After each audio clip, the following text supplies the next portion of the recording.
I'm Becca, and this is Deadly Truths. We are more than a few episodes into season 4 now, and if you're new here, this season has been all about the true crime stories buried in the bluegrass. And if you're wondering why Kentucky, maybe you've never been here, or maybe it's just a place you've driven past on a map. So let me tell you why. Back in season 1, when I covered Reno, I mentioned that I grew up military. I moved a whole hell of a lot.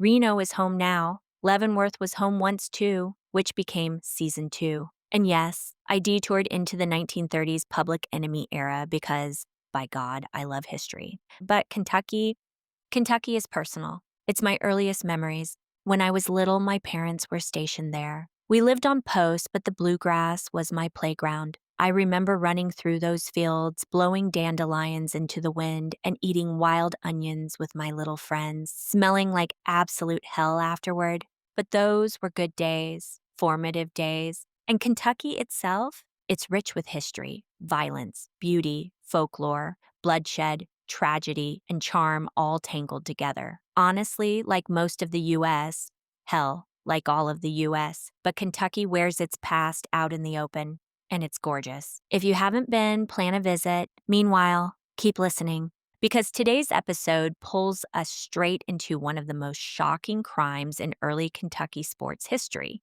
This is the murder of Marion Miley. Let's dig into the bluegrass. Before we get anywhere near the crime scene, you have to understand who Marion Miley was, because her murder didn't just shock Kentucky. It rocked the entire country. Marion was a star, not an up-and-coming star, not a maybe one-day star, a national sensation in women's golf by her early 20s.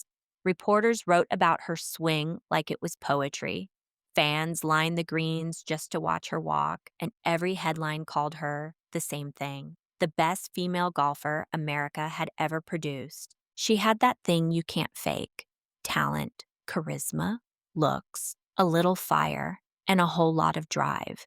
And in the 1930s, when women's sports were barely given a page in the paper, Marion Miley was a front page name. She traveled the country, winning tournament after tournament, always coming back home to the place where she felt grounded: the Lexington Country Club. Her father, Fred, was the golf pro there for years. Her mother, Elise, ran the clubhouse apartments. Golf wasn't just her sport, it was stitched into her family. But here's the part that hits harder when you know what's coming. Marion wasn't just gifted. She was good, genuinely kind. No scandals, no drama, no enemies. She was 25 years old, successful, loved, admired, and in the prime of her life.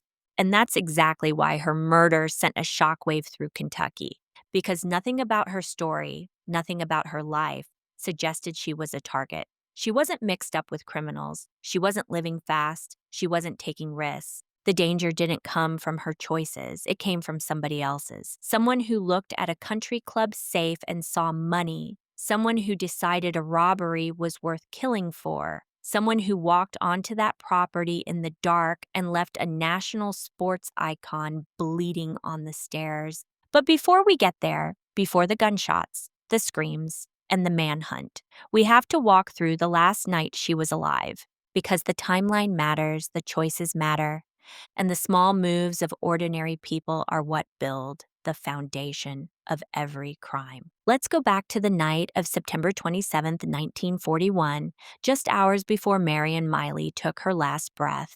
It was a quiet Saturday night at the Lexington Country Club. Early fall in Kentucky, cool air, soft wind, crickets humming across the fairways. Nothing about September 27th, 1941 felt unusual. Marion had spent the day practicing, talking with friends, and settling into the rhythm of a life she loved. She wasn't competing that weekend. She wasn't traveling. She wasn't worried about anything at all. Inside the clubhouse apartments, Marion and her mother, Elise, settled in for the night. They lived above all the noise, above the ballroom, above the dining room, above the same spaces where wealthy members danced, drank, and tried to forget the world closing in as America edged toward war. For the Mileys, though, it wasn't glamorous. It was simply home. Marion was exhausted from training. She smoked a cigarette, read a little, and talked briefly with her mother before heading to bed. Nothing dramatic, nothing ominous. Just the last ordinary night of her life.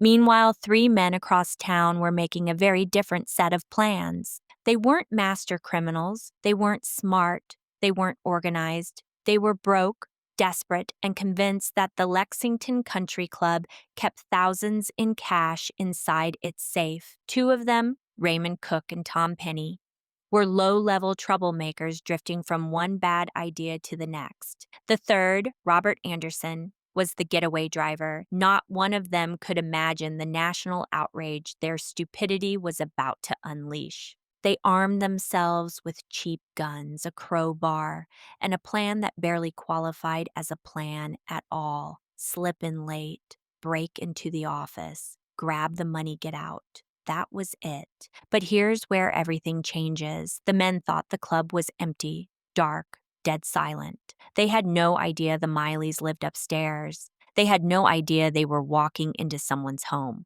Around 4 a.m., Marion heard something. Metal hitting metal, footsteps, voices. She wasn't the panicked type. She wasn't dramatic. She stepped out to look, assuming maybe a worker had come in early or something had blown over in the hallway. What she didn't know was that she was heading straight toward two armed men inside the building. The moment the intruders saw her, everything inside their simple robbery plan collapsed. Panic, movement, screaming, a gun raised too fast, a threat shouted in the dark.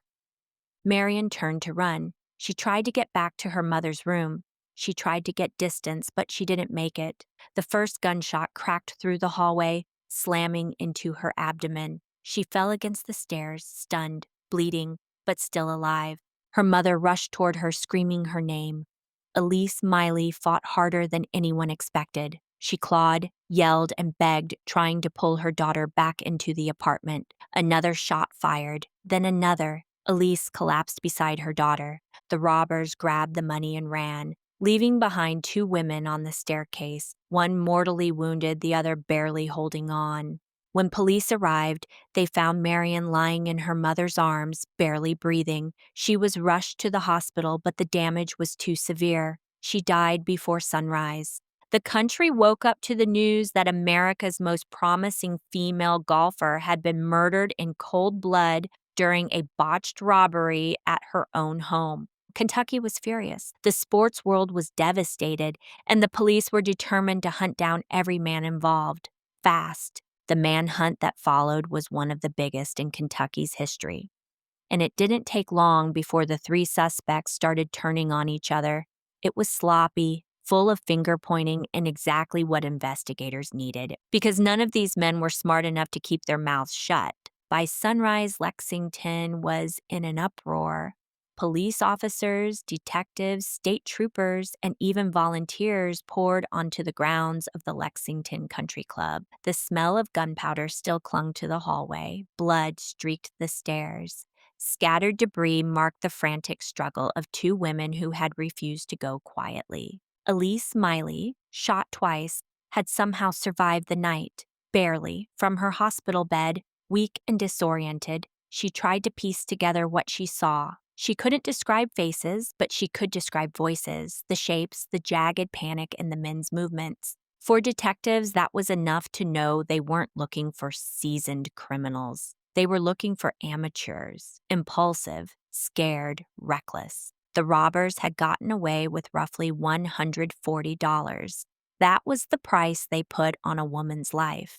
Detectives started with the obvious. Who knew the club layout? Who knew the schedule? And who knew the location of the office safe? That list was shorter than the killers ever realized. Investigators pushed through local informants, bar gossip, police files, and county records. They circulated the reward amounts and money talks, always. The first break came from exactly the type of person cheap criminals fear most, a talker. One of the men investigators were already watching, Tom Penny, had been flashing cash around town, not a lot, but more than he should have had. His girlfriend said he'd been acting strange, and by strange she meant jumpy, sweaty, paranoid, and suddenly very generous. When detectives hauled him in, Penny cracked. He wasn't built for pressure, and he sure as hell wasn't built for murder. Within hours, he gave up the names of his partners, Raymond Cook and Robert Anderson. Cook and Anderson were picked up the same day. Cook tried to hold out. He insisted the robbery wasn't supposed to hurt nobody. He claimed Marion came out of nowhere, ignoring the fact that she lived there. Anderson, the driver, insisted he never even saw the shooting, but he admitted he heard it. The men argued. They contradicted each other. They corrected each other. They blamed each other. And with every attempt to save their own skin, they filled in the gaps police hadn't even asked about yet. It became clear what detectives already suspected. Penny pulled the trigger. Cook was right beside him. Anderson waited in the car while the two idiots turned a petty burglary into a national outrage. But this wasn't negotiable. Kentucky wasn't feeling merciful. Not for Marion, not for Elise, not for the kind of crime that targeted one of the state's brightest stars. The trials moved fast. Faster than almost any modern case could imagine. The courtroom was packed every single day, standing room only. Newspapers lined the rows, national writers flew in. Sports journalists who had been covering Marion's tournaments were suddenly reporting on autopsy notes and ballistic evidence. The public wanted blood. Penny broke first. He gave a detailed confession, one last attempt to portray himself as the guy who made a mistake, not a monster. But his confession sealed his fate. He described raising the gun. He described Marion screaming. He described Elise begging. He described firing the shots. That was enough. Raymond Cook was next. His statement was colder, more controlled. He didn't cry. He didn't break down. He tried to minimize his involvement, but witnesses, interrogation notes, and Penny's confession boxed him in. Anderson, the driver, pushed the idea that he was just there, and normally, in another era, another state, another victim, he might have stood a chance.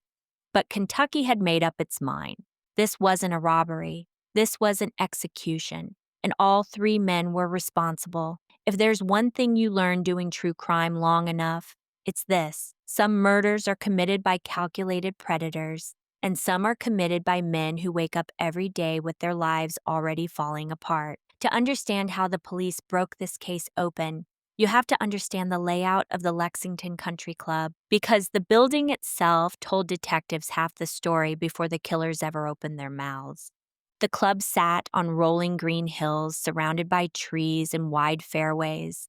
At night, it was dark, almost pitch black. Security was light. There were no alarms, no patrols, no late-night staff. To a clueless thief, it looked like the perfect target. But the killers didn't realize that two people lived inside, Marion and her mother, Elise, in a small second-floor apartment just above the pro shop and offices. That one detail is what turned a simple break-in into a double shooting. Around 3:45 a.m., Cook and Penny parked the car a good distance from the building. Anderson stayed behind the wheel, the only part of the plan that made even a little sense. The two men approached from the rear of the building, where the ground sloped upward and created a natural blind spot.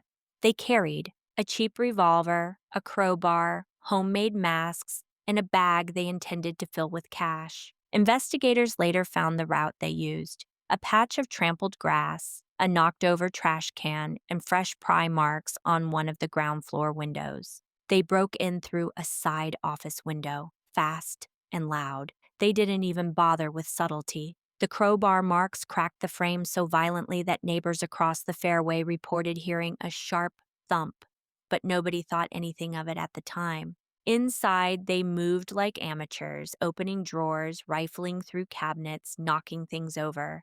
They found the safe, but they didn't have the right tools to open it cleanly. They ended up forcing the door off its hinges, leaving gouges deep enough that detectives later photographed them for evidence. It was a messy crime scene, and messy criminals get caught. Upstairs, Marion was asleep, but not a heavy sleeper. Anyone who spends years traveling for tournaments learns to wake up fast. She heard the noise first: metal, footsteps, voices. She got out of bed, put on slippers, and stepped into the hallway. The floorboards were creaky in that old Kentucky building, and the sound of her footsteps alerted the men downstairs. Marion reached the top of the stairs just as Penny looked up. This is the moment where everything spiraled. Two men who had no plan for witnesses suddenly had one staring right back at them. Detectives were able to piece this together using blood patterns, trajectory analysis, and later Penny's own confession. Marion gasped, turned to run, and tried to retreat toward her mother's room. Penny panicked. Instead of escaping, he raised the gun and fired upward toward the landing. The bullet entered Marion's abdomen at an angle.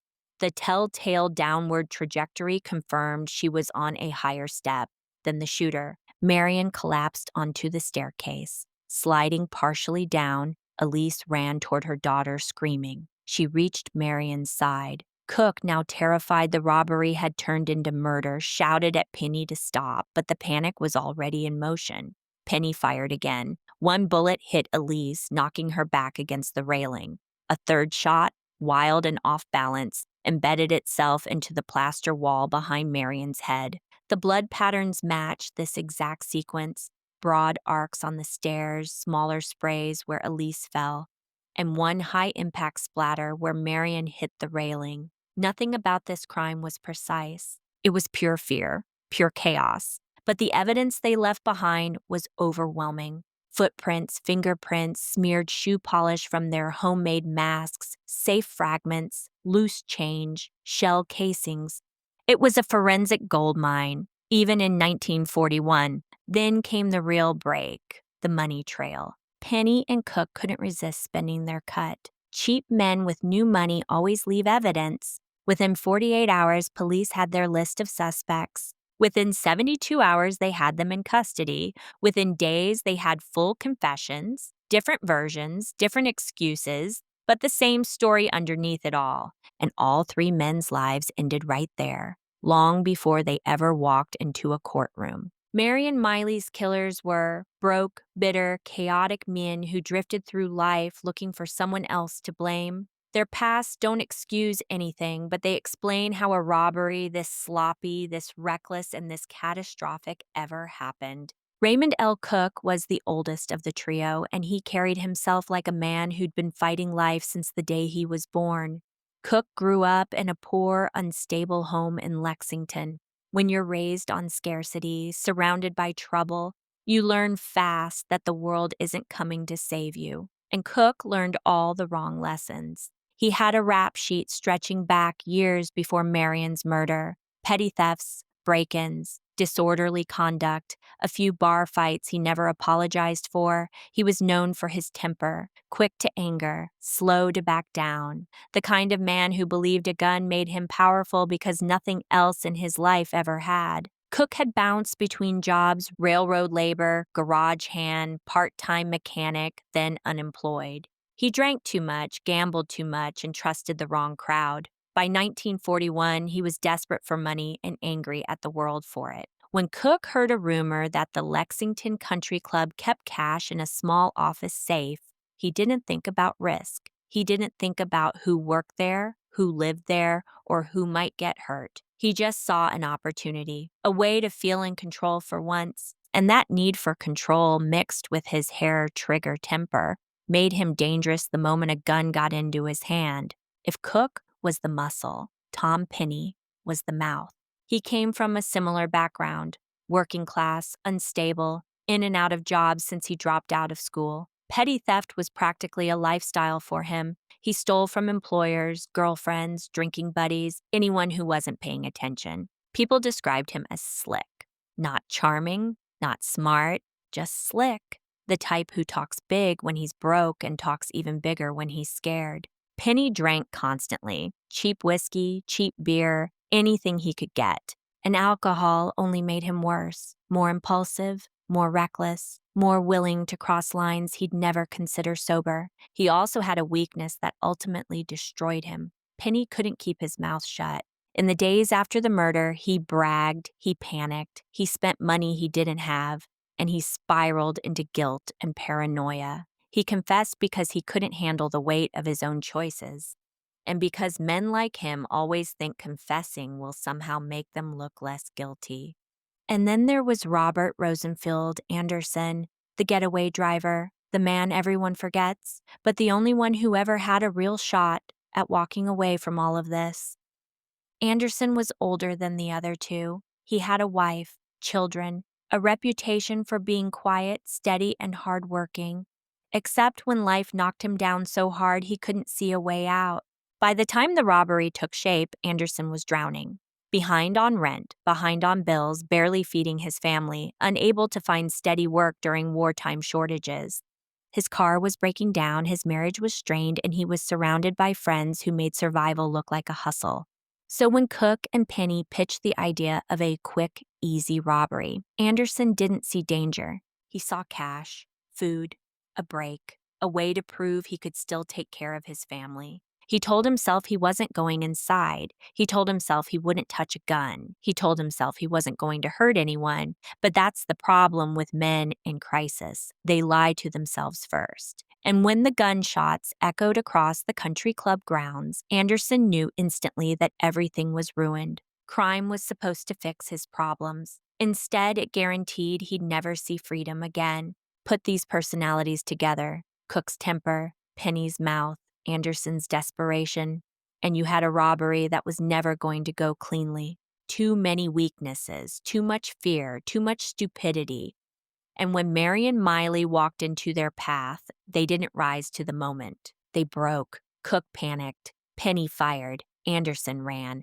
And a young woman with a national future was left bleeding on the stairs over a $140 haul. This wasn't a mastermind crime. It was a chain reaction, born from poverty, anger, addiction, and men who were one bad decision away from catastrophe. And now that you know who they were, the next question becomes unavoidable. What happens when killers this sloppy try to outrun the law?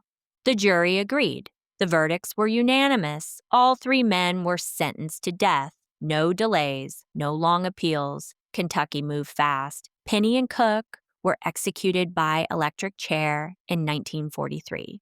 Their deaths barely made a dent in the public's outrage. The sentiment at the time was simple: justice done. Anderson's sentence was later commuted to life, but he never saw freedom. He died behind bars. The murder of Marion Miley left a hole in Kentucky that never fully healed. She wasn't just a gifted athlete. She was a symbol of potential, of strength, of the future of women's sports. Her death became a rallying cry for safer athletic facilities, for women in sports, for fair investigation practices, and for the belief that even in a world on the brink of war, the life of a young woman mattered on the national stage. When the trials ended and the executions were complete, Kentucky tried to return to normal. But a crime like this doesn't disappear just because the killers are dead. It leaves a mark on a community, on a sport, on a family, and on the memory of a woman whose life was cut short before her future could unfold. Marion wasn't just another headline. She wasn't another cautionary tale. She was a national-level athlete in an era when women had to fight twice as hard to be taken seriously. She carried herself with grace, grit, and ambition, a rare mix even now, let alone in the 1930s and 40s. Her legacy didn't vanish, it grew. Golf clubs around the country held memorial tournaments. Sports writers who once praised her swing wrote elegies instead. Women athletes who never met her pinned flowers to their bags when they played their first tournaments after her death. The Marion Miley Memorial Tournament was established and still continues today, honoring the young woman who might have become one of the greatest golfers of her generation. But maybe the most powerful legacy came from her mother, Elise. She survived the bullets, but she never recovered from the grief. She spent the rest of her life honoring her daughter's memory, attending memorials, speaking with reporters, and keeping Marion's story alive long after the public moved on. Elise became a quiet reminder that every victim has a family who carries the weight long after the courtroom's empty. The Lexington Country Club eventually renovated, repainted, repaired the staircase, but everyone who worked there knew exactly where Marion fell. The air in that hallway felt different, heavy, reverent, as if the building itself refused to let time erase what happened. And maybe that's the point. Some stories shouldn't fade. Kentucky's full of history, beauty, brutality, triumph, tragedy. And Marion's murder sits right in the middle of that tapestry, a shocking crime, a swift reckoning, and a legacy that still lives in the bluegrass 8 decades later. So, as we wrap this episode, remember this: Marion Miley wasn't forgotten. Not by golf, not by Kentucky, not by anyone who still walks those courses she once lit up with her talent. And now, not by you. And you've been listening to Deadly Truths with Becca. Follow, rate, and share on Spotify, YouTube, and Apple Podcasts. It keeps these stories alive and puts forgotten history back where it belongs. This case was researched using contemporary newspaper archives and court records. And remember, in Kentucky, the past isn't gone. It's just buried in the bluegrass, waiting to be dug up.